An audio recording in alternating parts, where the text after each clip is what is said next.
I don't have to pay for the candidate because I never agreed to your terms. Whether it's backdoor hires, haggling for a discount, or flat out refusal to pay, this excuse is rife in the recruitment industry at the moment. And that's what it is. It's an excuse. There's been a hole in the process or in the contract where your clients feel that they have some sort of leg to stand on to gain. My name is Matthew, and I collect overdue invoices for recruiters and labour hire companies on a day-to-day basis. I deal with these disputes, this one and many others, all the time, and I get asked all the time, how the heck do I deal with it? So here it is. I want to go through today some of these trends that we're seeing, some of the issues, and how you have a leg to stand on yourself. So a lot of these trends that I'm seeing and a lot of the disputes that I deal with come from companies doing, let's say, a backdoor hire. They're caught with their pants down and they're trying to find a way out of it.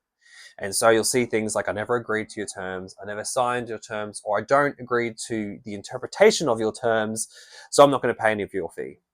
Thanks for the candidate. Love them to bits. No payment for you. See you later. And you're stuck. What are you going to do? So what I'll always say first is a signed contract, signed terms will beat everything.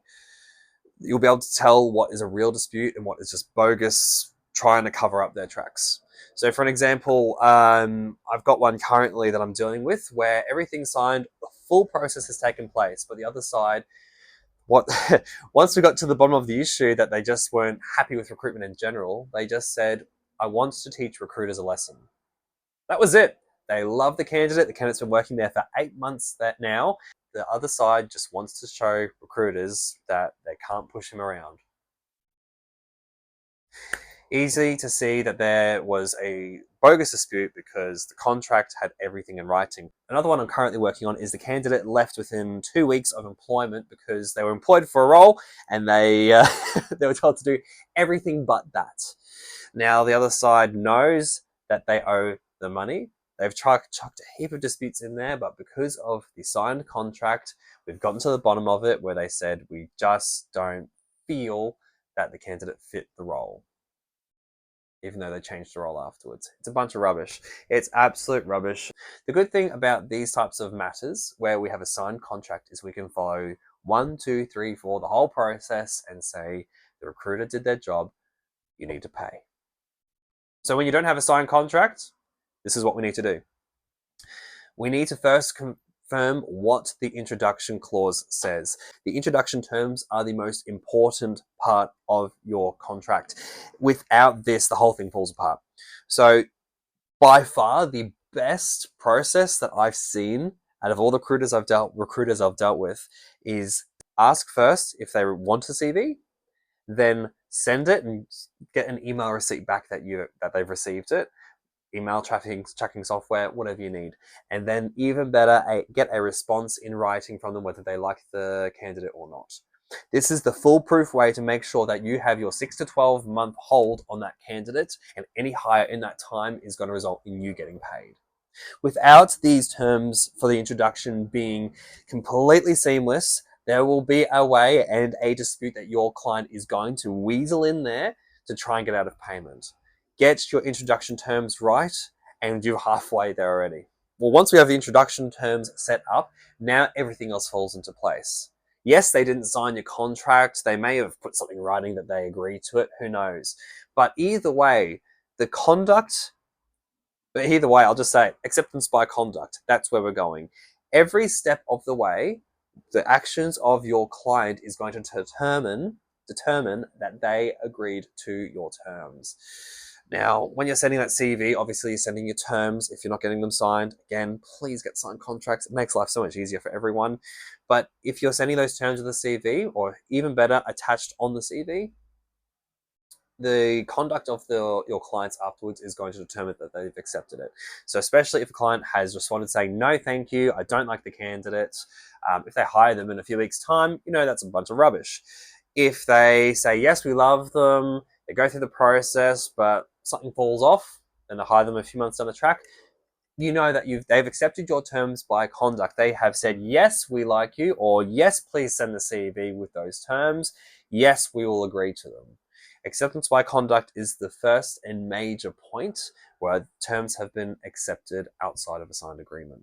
An example of the acceptance by conduct was a very, very, very, very large company earlier in the year did a backdoor hire on one of my clients' candidates. 2 years ago, candidate was introduced. They said, we love him. We'll probably get another role in a few weeks' time for him. We have the perfect thing for him.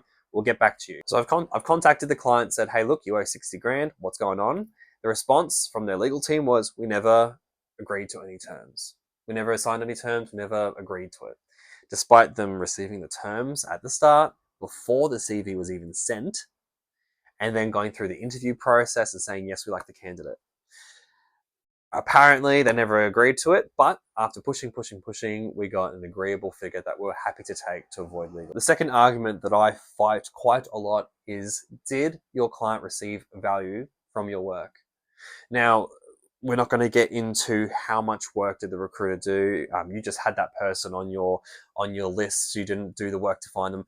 That's another time, that argument. But did they receive value? Did your introduction result in them getting an employee at their company? This one's a bit iffy at times, only because there's that fight of how much work did you do. But in the grand scheme of things, without your introduction, they would not have an employee at their company. Yes, the candidate may have applied directly to an ad a few weeks later, a couple of months later. Yes, they may have had a contact within the business. None of that matters. Your introduction was the prime way that they got in contact with this company. Even if they had a direct hire afterwards, your CV lines up with that and saying, wow, the recruiter likes them, we like them, they want to come to our company, obviously we're going to hire them. A lot of the information that I'm giving out here, I get, is anecdotal at best. There's a lot of things that there's a lot of extra things that go into these sort of matters and proving a case, proving that a fee is owed and getting it over the line. Because once you prove it, the real information comes out. Once you prove it, the real excuse comes out, the real issue, and then you have to deal with that. And 90% of the time, it's just dealing with people's feelings. That feeling that they haven't got done, been hard done by, or something's amiss. And most of the time, it's not your fault.